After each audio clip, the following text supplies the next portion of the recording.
Assalamu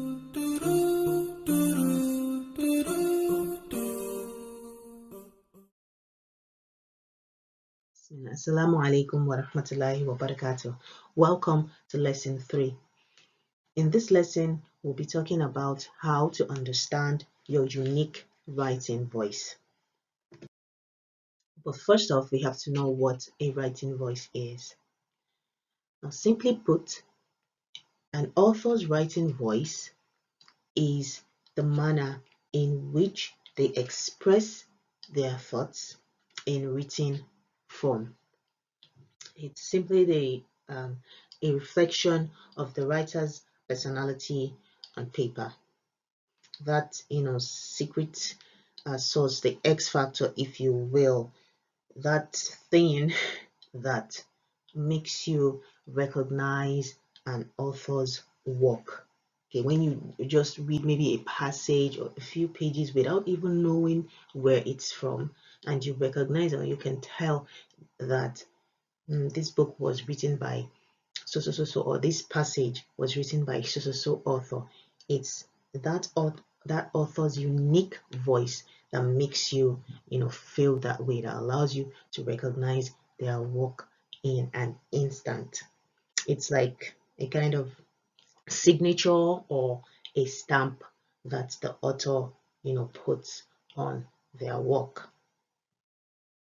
Now know that no two authors can have the same voice, because it's something that is unique. We're all unique. Everyone is unique. We do not do things the same way. We do not see things the same way. We have different perspectives. We have different worldviews.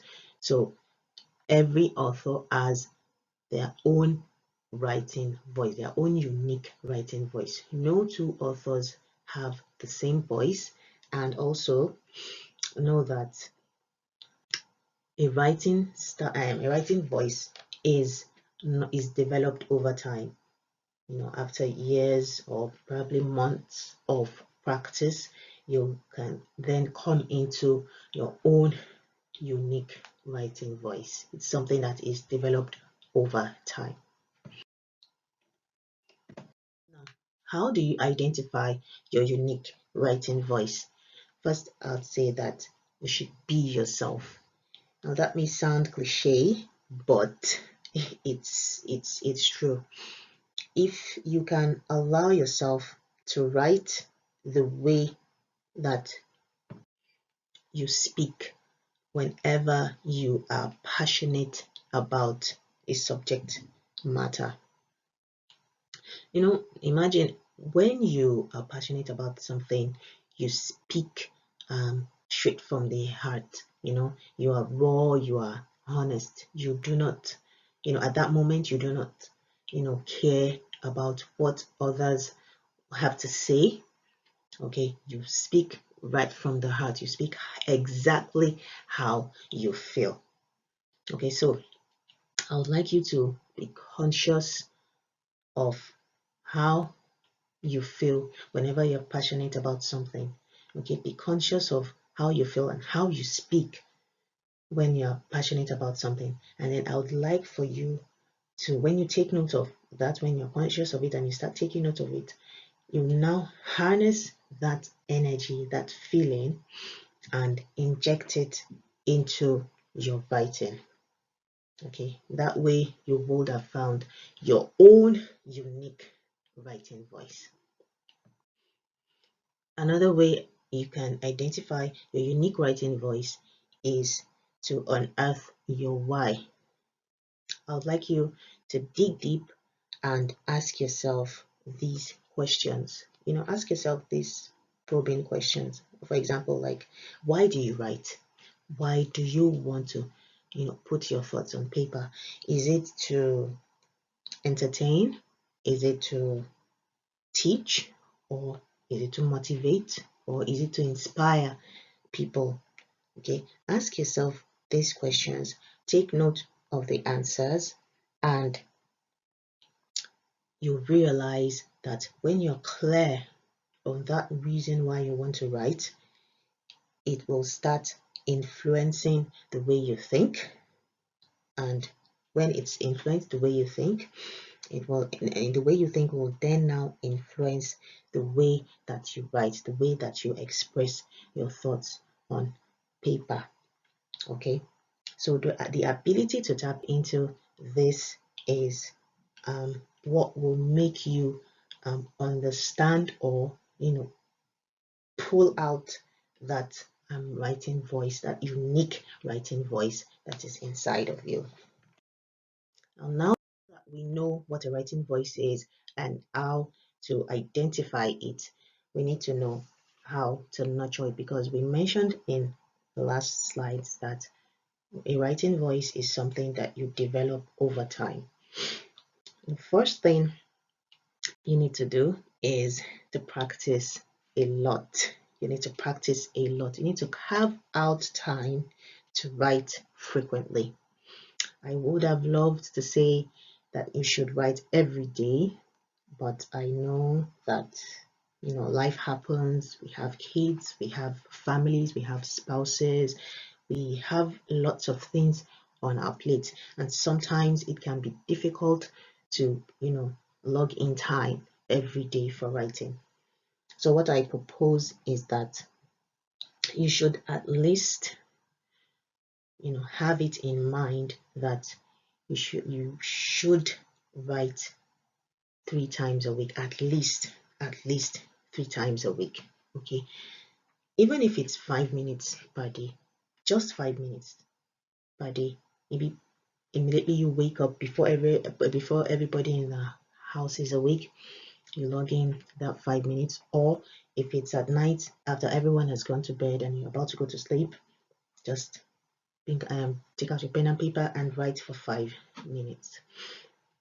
Okay, and when you do that, when you're able to do that, you will see that your writing voice will start shining through in your work. You start noticing that there's a pattern, there's a way that you write that no other person can copy or can write that way. Okay, no other person can write the way you do. That's what I'm trying to say. Okay, you'll notice that there's a distinct way that you write. Okay, and then you can now continue to harness it, and just make sure to practice a lot. When you choose the times that you are going to write, make sure to be religious about it. Make sure to be consistent and disciplined, so that you will not lose touch. It's not that you write consistently for a few weeks and then for a longer stretch of time you do not write. When you come back to writing after a long time, it feels a little bit rusty. Yes, you can get back into it, but it's better not to lose that touch. So in essence, practice a lot, and you will see that your writing voice will shine through. Secondly, I would like you to know your audience. Now, if you've chosen to share your work with the public, you should make the effort to know your audience. Okay. For example, if you decide to write for children, the way you'd write, the language you'd use would be different from if you were writing for teenagers. Okay, and the language you'd use if you're writing for teenagers would definitely be different if you were writing for adults. So take the time to be conversed, to learn the language that your audience speaks, the language that your audience understands, and use that language in your own writing so that you'd be able to come and communicate better with them. When you're writing for your audience, it's like you're having a conversation with them. And when you have a conversation with someone, both of you seek to understand each other, right? So it's best for you to use language that they understand so that they can understand you. Now, another way you can nurture your unique writing voice is by being concise in your writing. A unique writing voice reflects clarity of thought. if a piece is incoherent or all over the place, no one is going to read it. No one would like to read such a piece. So it's best that you get clear on exactly what you want to write, outline what you want to write, put your thoughts in a form that is coherent, that someone can read and understand. Okay, make it sequential. Okay, if you're talking about a particular topic, let everything go in a way that a reader will understand. When you determine what you want to write, organize your ideas, organize your thoughts, and present it articulately. Okay, so in summary, when you write, do not add anything that doesn't contribute in any way to the message that you want to share to your reader. Another way to nurture or develop your unique writing voice is to read a lot. Now you get this advice that writers need to read a lot, and it's true. It's true. There's a saying that reading is breathing in and writing is breathing out. Okay, so and when you read, you get exposed to the different writing voices of various authors. You'll be able then to analyze and determine how these authors presented their work, whether it's fiction or non-fiction. Okay, you're reading like a writer now. You're not just reading for entertaining or learning sake. You're reading like a writer, like an insider. So you'll be able to recognize and analyze how these authors presented their works. And it's not to copy them, or because you cannot even copy an author's voice anyway. It's unique. It's for you to model how they did it and replicate it in your own writing. Okay, so read widely, read voraciously, and you'll be better for it. The next thing you need to do to develop your writing voice is to read aloud. Reading aloud after you write a piece, before you share it, helps you to recognize and pinpoint the strengths and weaknesses or any errors that are present in the work. Okay, it's if you read aloud, you catch some things that you may not have caught on if you were simply reading. Okay, so when you read aloud, you'll be able to pinpoint the strengths and weaknesses of the work, and then you make some adjustments, tweak it here and there, and make those adjustments until it sounds just right and just the way you want it to.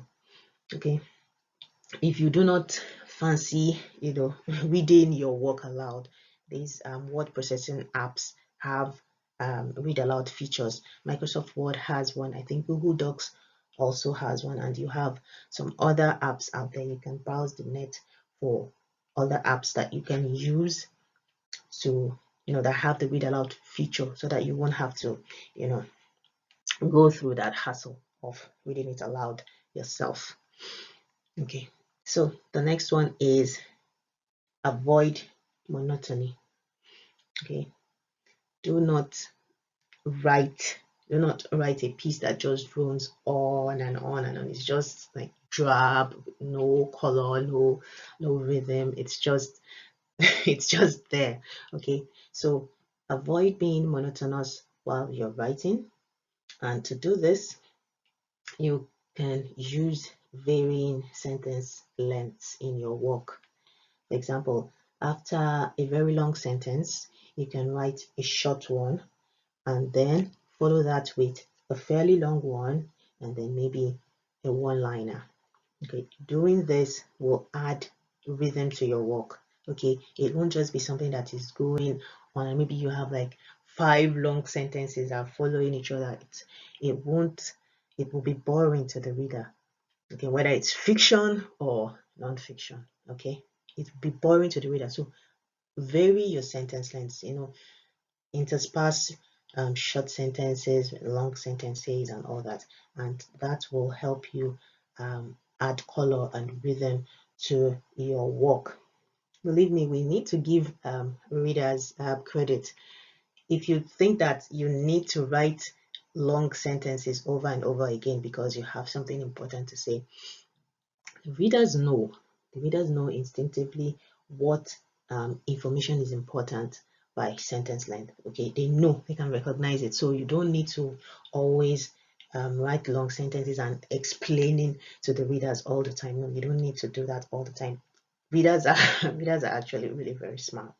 Okay, so vary your sentence length, and um, your writing voice will automatically, carry through. So I added this because it's something that a lot of writers or get confused about. Writing voice versus a writer's tone versus a mode of a particular piece of writing. Now, as we mentioned before, a writer's voice is their unique worldview and their personality on paper. Okay, and a writer's tone can be defined as the attitude of the writer that is conveyed in the writing, the way a writer feels about the subject matter that they're talking about. Okay, and then the mood of a piece of writing is the atmosphere or the ambience of that work, that particular work. It is the feeling that the writer is trying to evoke in their readers. It is how the reader feels when they read a particular work. So you see that they are entirely different. The first two have to do with the writer. The writer voice and tone have to do with the writer, and the mood has to do with what the reader feels. So if a writer's voice can be described as eloquent, it can be described as articulate, it can be described as descriptive, it can be described as poetic. Okay, and the writer's tone can be described as playful, it can be nasty or formal or derogatory. We've said that it is how a writer feels about what they are writing. So you can use those words to describe a writer's tone.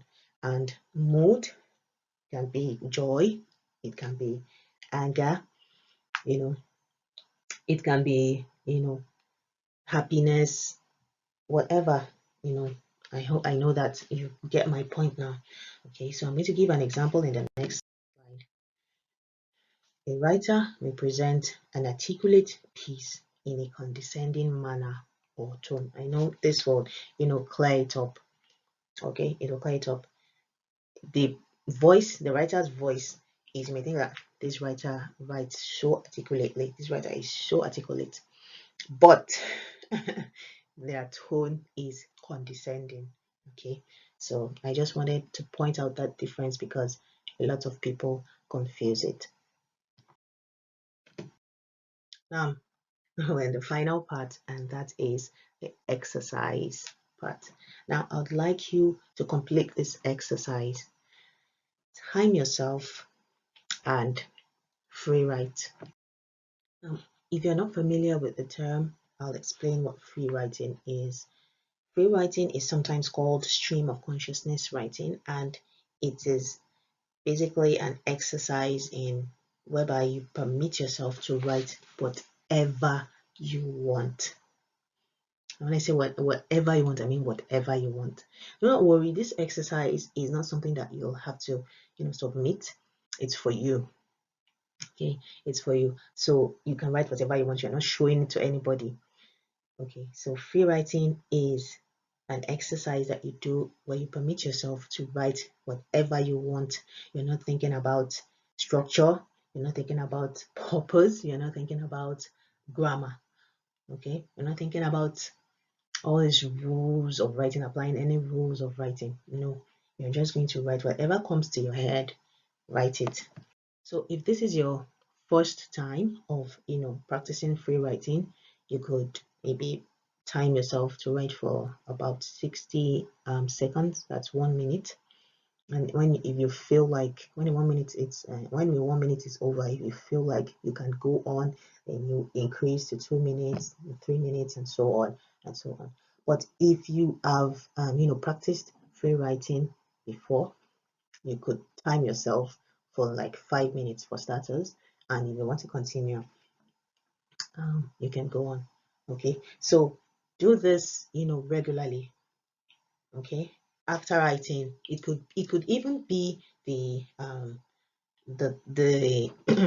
the login of your writing login for the day. Okay, that exercise could be a way you log in your writing for the day. So you could just decide that before I go to sleep today, or when I wake up today, or when I wake up tomorrow, I'm going to practice free writing. Okay, so that's for this exercise. Remember, you're not turning this in, so practice it, and it's a way for you to practice so that you can get comfortable with your writing voice. Okay, that's just the purpose of this exercise. Okay, so I'll see you in lesson 4. Assalamu alaikum warahmatullahi wabarakatuh.